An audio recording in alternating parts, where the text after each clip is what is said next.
welcome into another edition of Dolphins Today. You guys know, normally I'm a pretty nice guy, but unfortunately, sometimes you got to bring out the red pen and you got to say, here's who needs to be cut. So roll up the sleeves, dial it in, buckle up. Here we go. On today's show, we are talking about 5 Miami Dolphins players that need to be cut and need to move on with their lives. And again, nothing personal. It is just business. So, again, it's time to rip off the Band-Aid. Here are my off-season cut candidates. And I'll start with the most obvious one because I really haven't talked to any Dolphins fan that doesn't agree with me on this, because Emmanuel Ogbah simply has to go. And don't let the door hit you on the way out. And you look at the production, or lack thereof, there's really none. And also combined with the fact that Emmanuel Ogbah has the highest base salary on this Miami Dolphins team,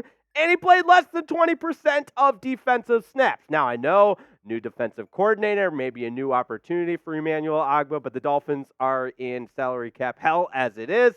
So waving goodbye to Emmanuel Ogbah is probably the easiest way to go. As I mentioned, the production just wasn't there. He was outperformed by 3 different edge rushers, and really, towards the end of the season, you could say Melvin Ingram as well. But obviously, Phillips before he got hurt, Bradley Chubb, and Andrew Van Ginkel, all more productive than Emmanuel Ogbah. So, Emmanuel, we'll see you later. Now, I got a deal for you, and I was hoping there will be at least 10 people that will share this video to another Dolphins fan, and otherwise things might get a little bit dicey, and we may just shut the channel off for a couple of days if we don't get at least 10 shares on today's video. So I know you got a Dolphins friend out there, so share the video to him or her, and let's get 10 shares on this video, or else, I'll continue with the mean streak of cutting players and maybe even cutting some Dolphins Today episodes. And we don't want to do that. So share today's video. And while we're on the topic of Emmanuel Ogbah, who could forget about his little subtweet that he sent out in Week 17 before the Dolphins played the Baltimore Ravens? And I hate to pick on the guy because, again, it's nothing personal. But this is how he responded to being inactive and a healthy scratch in Week 17. Wow, LOL. Yeah, poor you, Emmanuel Ogbah. Woe is me, I'm the victim. No, did you ever think maybe the coaching staff was trying to put together the best players out there that could actually put forth a winning effort? That's all it was, and it's nothing personal. So again, when you're cut, you can say, wow, LOL, subtweet to everybody, and the Dolphins will save roughly $15 million by cutting you. So goodbye, Emmanuel Ogbah, but you know what, as we always do on Dolphins Today, let me know what you think down in the comments. Should Emmanuel Ogbah be cut? Type Y for yes, N for no. And here's a hint. The right answer is Y for yes. Now, up next, this one is a little bit more conversational, we'll say. I don't want to say controversial, because I think there's just a conversation to be had. But Xavien Howard, the more I look at it, the more I go back and watch the games that he played in, take a look at the tape, I just think he's lost a step. And right, wrong, or indifferent, when you are one of the highest paid players on a team, you've lost a step, you've had some injuries, and the team is trying to save money, well, you'll find your name on the list of potential cut candidates. So as I mentioned, battled injuries all season, and $25.9 million cap hit in 2024 should he stay on the roster. And again, this is nothing personal, because you look at Xavien Howard, he spent his entire season with his entire career, with Miami, and he has put forth the production in years past, 4 times Pro Bowler, All-Pro selection in 2021, but I just think he's lost a step. As I mentioned, cutting him post-June 1st would open up a whole lot of cap space, which the Dolphins desperately need. So you eliminate Xavien Howard from the cornerback depth chart. You've got Jalen Ramsey, and with the new defensive coordinator in Anthony Weaver, maybe we get a chance to see what Cam Smith can do. My goodness, that seems to be the chatter amongst the Dolphins beat writers, myself, and just about anybody associated with the Aqua and Orange. We want to see what Cam Smith can do. After all, he was a second round pick out of South Carolina in last year's draft. So be honest with me. Is it time to cut Xavien Howard, given the salary cap implications, given the fact that maybe he has aged a little bit and getting a little long in the tooth, and given the fact that maybe he's lost a step? If you want to cut Xavien Howard, go ahead and type C for cut.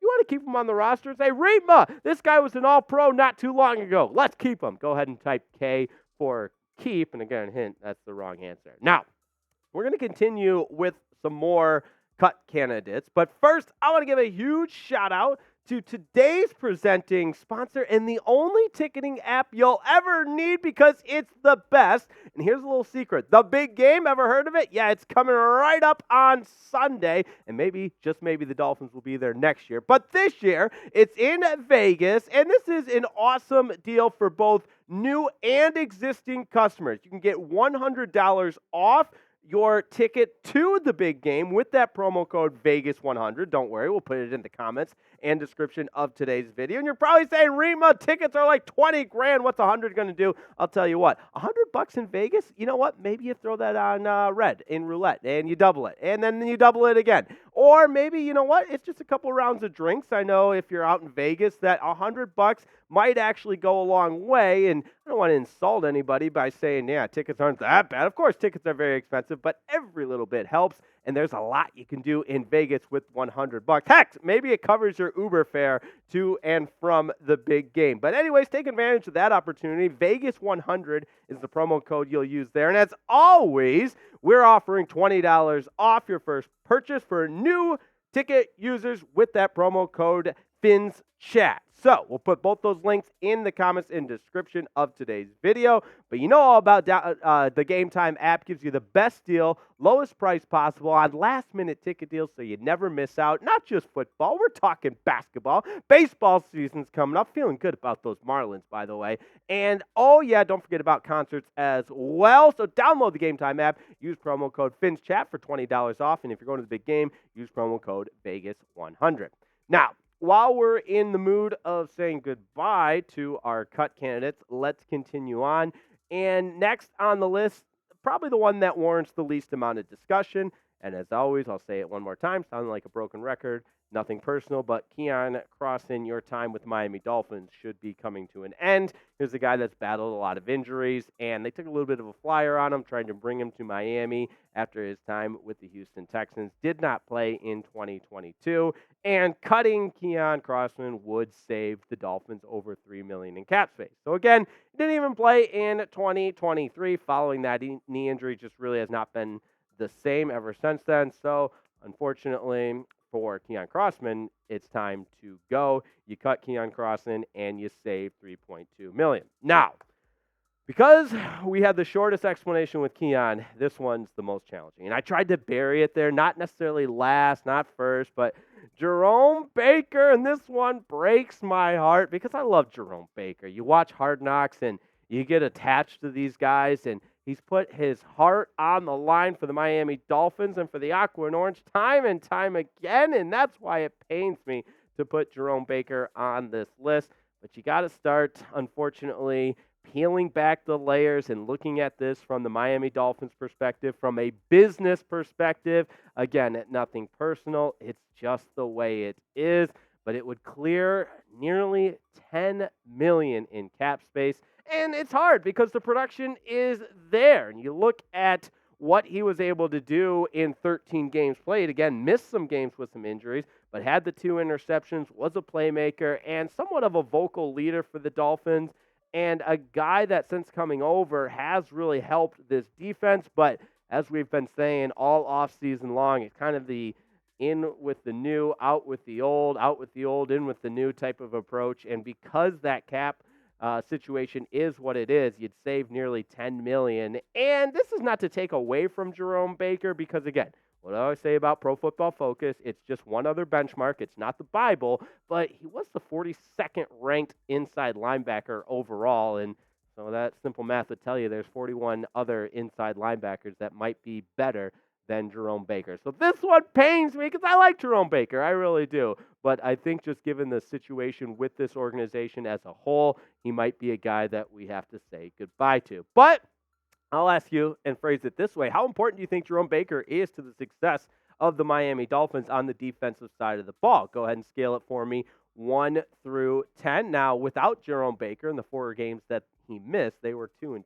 So tough to get a read on exactly how important he is. But you look at the impact plays that he makes and the contributions that he makes statistically, you could make the case he's pretty important for the success of this Miami Dolphins organization. But again, out with the old, in with the new. Unfortunately, Jerome Baker is on my cut list.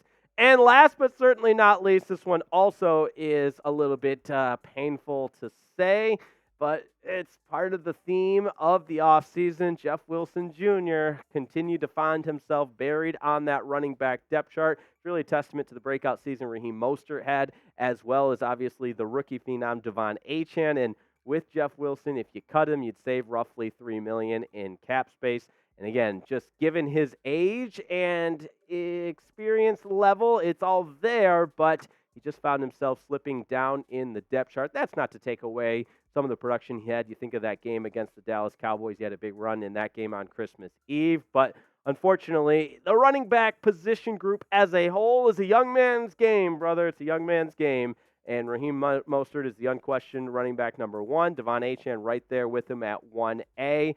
And you got Chris Brooks, who showed some signs as an undrafted rookie free agent out of BYU a year ago. So unfortunately, I think Jeff Wilson is the odd man out.